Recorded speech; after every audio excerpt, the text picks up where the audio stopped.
Peace, what's going on, guys? It's your boy Serrano, and on my left we have the Samsung Galaxy Note 8, which is a really beloved device in the Samsung community, the predecessor to the Samsung Note 7. And this device is actually held up really well. It was released in September 2017, so this is 3 years later with the device. And honestly, I gotta say it's held up really well. I was able to get it on the used market for around $260. And it has a Gorilla Glass 5 on the back, which is actually really nice. This one has Gorilla Glass 3, and you can see that the Note 8 is the more premium device. When you hold them in your hand, you can feel the difference. It's a bit more heavier, has more weight to it. It's actually going to be a lot more solid when you feel it in your hand, because it's 6.88 ounces versus this one being 5.82 ounces. And we're getting Gorilla Glass 3 on the back, on the front glass, and on the back we're getting plastic and a plastic frame on the A30, whereas we're getting all aluminum on the edges here on the Samsung Galaxy Note 8. It has a hybrid dual SIM with nano and also a single SIM as well. So you can actually put a SIM card in there, or you could put the additional storage. We do get Samsung Pay on here, and on the A30, I don't believe they offer that. They don't offer NFC on here, but we do get Dolby Atmos when we actually use the headphones and get the equalizer, which is pretty cool. Now when you put both screens side by side, they both do look really good. Let's just put them on full brightness and kind of put them side by side, and you can see that the colors match perfect on both displays, so they both look really similar when you compare them. You can definitely see deeper blues on the Note 8, but honestly, gotta say the Note 8 just looks a little bit more better. But they both actually look really nice. Tell me what you guys think down below. But we are getting the release of the A30 came out on March 19, 2019, and it featured that Super AMOLED display, which is 6.4 inches. It did also come with 403 pixels per inch. It did feature a Gorilla Glass 3 screen as well. We did get 6.3 inches on the Samsung Galaxy Note right here. And it does have 521 pixels per inch. Now on the Samsung A30 right here, we have 4 gigabytes of RAM and 64 gigabytes of internal storage too. Same thing right here with the Note. So we're getting the same amount of storage and RAM on both devices. You do get always on display on both devices as well. Now, on the software of the Note 8, we are getting Android 9. We also do get Android 9 on the A30 too, which is actually pretty cool. We do get actually 6 gigabytes of RAM on this one. I forgot I had 2 extra gigabytes of RAM. So it's going to actually be better in that part, because you're getting more RAM on the Note 8, which is actually a bit better. So I gotta give the slight edge when it comes to performance to the Samsung Galaxy Note 8, but when it comes to the A30, you're not gonna have any issues with it, like whatsoever. So I could definitely still recommend it too. Now, what's really dope is both phones do offer really good build quality, but you're gonna get way more premium materials when it comes to the Note lineup. You're gonna get the plastic body on the A30, but on the Note 8 you're gonna get all glass on the back, which might be susceptible to drops or whatever, but always just put a case on your phone just to make sure, so you don't have to worry about dropping it. Now you're getting a 16 megapixel on the top and a 5 megapixel depth sensor. The top one is wide and the bottom one is ultra wide. The 5 megapixel is ultra wide, and the top one's a 27 millimeter and the bottom's a 12 millimeter. And then on the Samsung, you're actually getting a good setup as well. You're getting a 12 megapixel telephoto and a 12 megapixel wide angle. So that's kind of cool. It's kind of cool that you get the wide angle and the telephoto as well. So I definitely think that's cool how they gave you both options. Now in the selfie camera, you're gonna get a 60 megapixel in the Samsung Galaxy A30, which is a wide angle, and it's basically 26 millimeters. Now on the Samsung Galaxy Note 8, you're gonna get a 8 megapixel front selfie camera that's 25 millimeters wide. So it's pretty cool. But what's really dope is that you're gonna be able to record in 1440 on the selfie camera of the Note 8, but only at 1080p 30 on the A30, which kind of sucks. But it's still pretty cool that both of these phones have headphone jacks.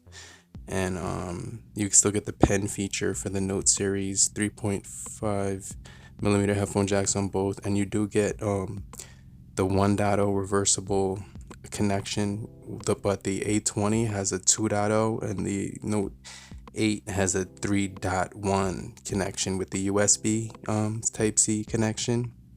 So that's the difference when you're connecting them. Also, there's a Bixby button on the Note 8. Also, you can actually use the aptX app, and I have headphones called the TikTok Pros, which also have that feature. So they're compatible with my Note 8, but they didn't have that feature with my A20, which kind of sucked. But it was still pretty cool that my A20 had the the Super AMOLED display. It also did have Pi. It was running Android 9.0, One UI and everything, so it was pretty up to date. It did have a nice frosted white back, which just looked really nice when you put it in the light. It had a plastic frame, plastic back, glass front, and on the Samsung Galaxy Note, you were getting extra features such as a iris scanner, fingerprint sensor, and also like a heart rate sensor, which is cool. You didn't get that on the A30. So that was pretty much the difference. Now the chipsets are pretty different. There's a lot of things different about the overall hardware. First of all, it's more premium on the Galaxy, but you're getting similar hardware. You're getting the 3.5 millimeter headphone jack, just different materials. That pen definitely comes in handy. But let's just talk about the batteries for a little bit. Now, when it comes to the batteries, basically we're looking at a non-removable 3,300 milliamp hour battery on the Note 8, and you also get that pen, which actually makes it stand out a little bit more. Wireless charging as well on the Note 8 too, which makes it stand out a little more as well.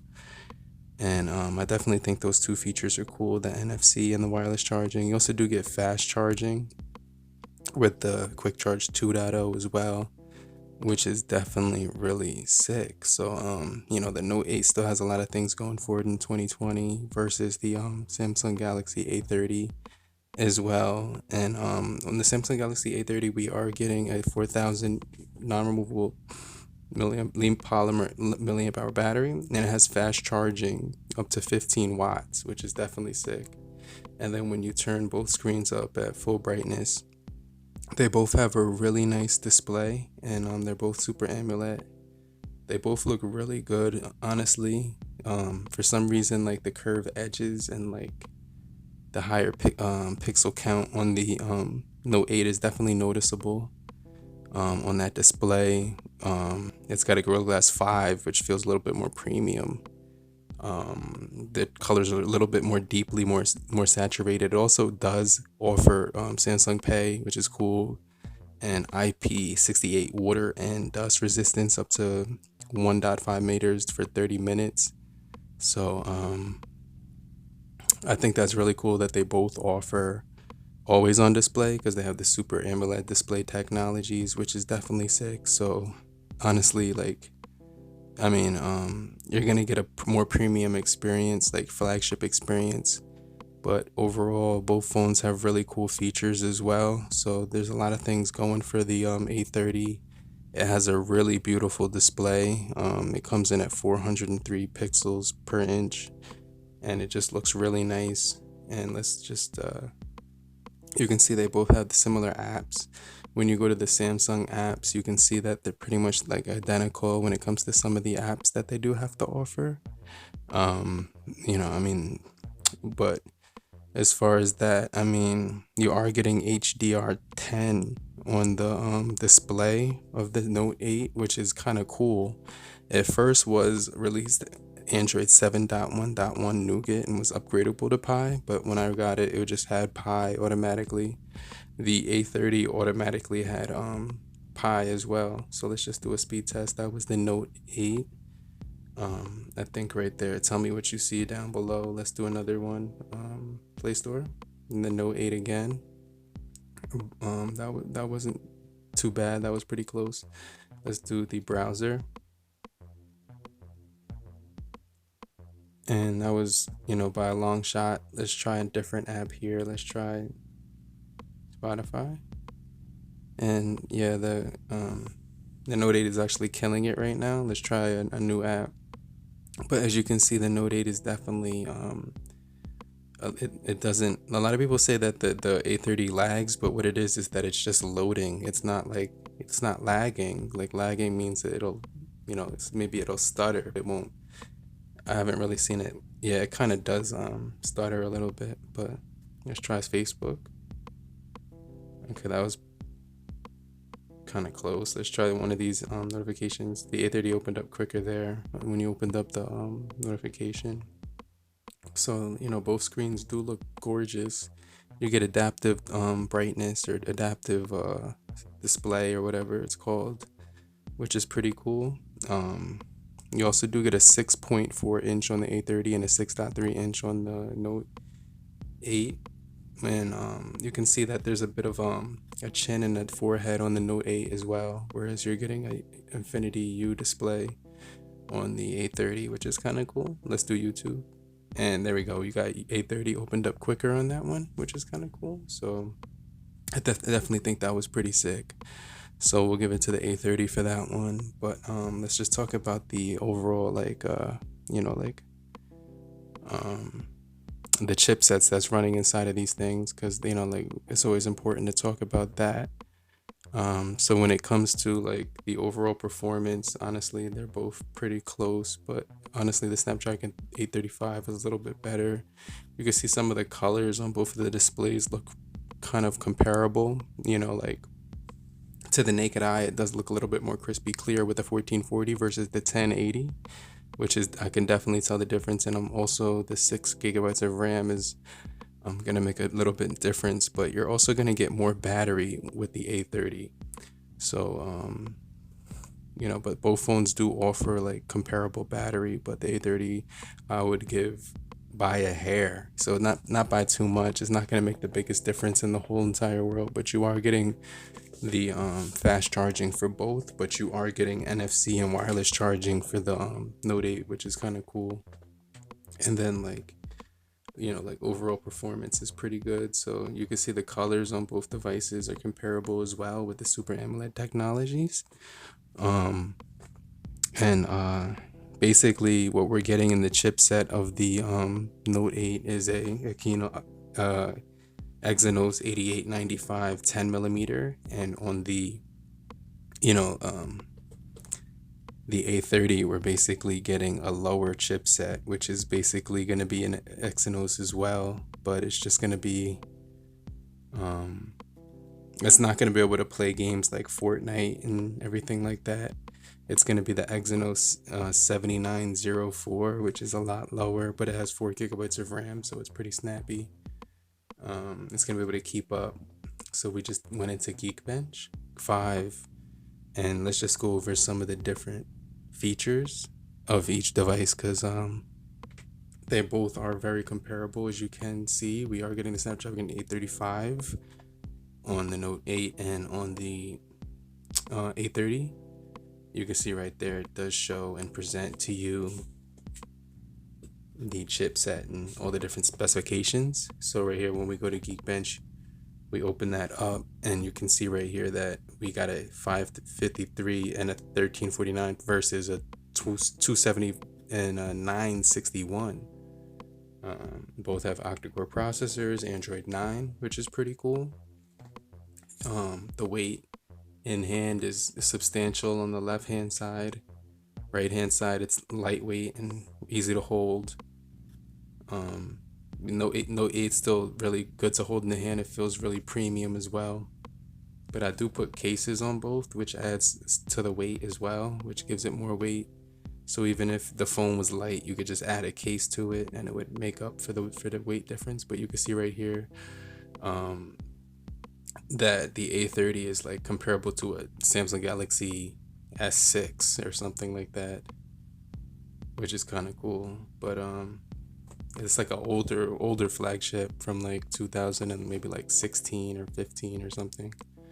But I guess that's pretty cool that it's still holding up like against other flagships that were like from a few years ago. But it wasn't meant to compete with those phones. It was just meant to be a budget device that could do everything you needed to, save you a lot of money. And it's actually comparing very well to the Note 8. And you can see the ratio on the display actually changed a bit over the years. It's a lot more screen to body, which is kind of cool. So I like how it's offering like 84.9 screen to body ratio. And that's pretty cool because it's like really pushing the border of the screen. And I think that's dope. I also do think the Note 8 has a dope display. Now that thing is 83.2, which isn't far off from the ratio of the A30. Both, you're looking at the naked eye, it almost looks the same, like exact same. But